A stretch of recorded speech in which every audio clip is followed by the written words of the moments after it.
आज हमारा देश एकमात्र देश होगा पूरी दुनिया में जो क्रिप्टो करेंसी बिल लाने से पहले क्रिप्टो टैक्स लगा देता है, और एकमात्र वित्त मंत्री होंगी इस देश में जो कहती हैं पता नहीं लीगल है या इलीगल है, और वो मैं अभी नहीं बता सकती हूं। जब क्रिप्टो करेंसी रेगुलेशन आएगा तब हम बात करेंगे, पर हाँ, हम उस पर टैक्स जरूर लगाएंगे। हम उस पर टैक्स भी लगाएंगे, हम उस पर टीडीएस भी लगाएंगे। और मैं जब माननीय एमपी को सुन रही थी, सर कुछ भी नहीं है, सर कुछ भी नहीं है। हाँ, जरूर लगा दूंगी सर, अगर आपकी अनुमति होगी। वित्त मंत्री बता दो, लीगल है या इलीगल? जी, तो मैं यहाँ पर बस ये बात कहना चाहूंगी सर कि हमारा टैक्स भी लग गया उस पर। हमें ये भी नहीं पता कौन सा स्टेटस है उसका, एसेट क्लास है, क्या क्लास में उसके अंतर्गत किया गया है। जिस तरीके से बताया गया इस पर टैक्स लगाओ, टैक्स लगाओ, टैक्स लगाओ और बढ़ाओ, क्योंकि बाकी सारे देश कर रहे हैं, उससे मुझे ध्यान आता है, और शायद सभी को ध्यान होगा, जब देश में कंप्यूटर आया था, देश में जब कंप्यूटर आया था तो हमारा ये विपक्ष ही था जो बैलगाड़ी लेकर बाहर आकर अपोज कर रहा था, कहा था लाखों लाखों युवा बेरोजगार हो जाएंगे, बेरोजगारी चरम सीमा पे बढ़ जाएगी, ये सरकार युवा विरोधी सरकार है। और क्या हुआ?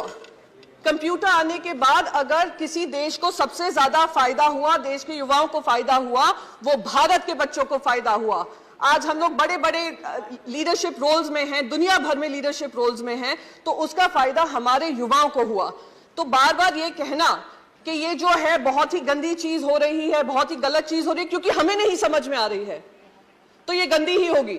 ये बिल्कुल मुझे वो बात याद आती है कि बच्चों से कहा जाता है बचपन से ही, और हमारे भारत में ये विशेष करके होता है, तुम अगर इंजीनियर बनोगे, डॉक्टर बनोगे या आप चार्टर्ड अकाउंटेंट बनोगे, वही करियर होते हैं, बाकी सारे करियर गलत होते हैं।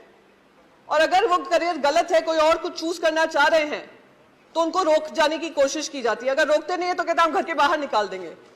तो ये बिल्कुल वही हालत हो रही है क्रिप्टो के साथ, क्योंकि हम नहीं समझ पा रहे हैं कि क्या है, उसके मंशा क्या है, इंटेंशन क्या है, एम्प्लॉयमेंट जनरेशन की कैपेसिटी क्या है, एनेबलिंग इकोसिस्टम बनने की जरूरत क्या है, वेब 3.0 क्या है।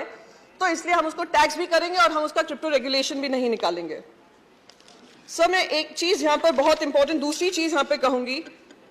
मैंने आपको कंप्यूटर का उदाहरण दिया, ऐसे ही इंटरनेट जब आया था, देश में ही क्या दुनिया में, हर डिस्ट्रप्टिव टेक्नोलॉजी आपको भी डिस्टर्ब करेगी, पॉलिसीज को डिस्टर्ब करेगी, और हमारी जिम्मेदारी बनती है कि हम उस टेक्नोलॉजी के आगे बनकर एक रेगुलेटरी फ्रेमवर्क बनाएं और इससे हम घबरा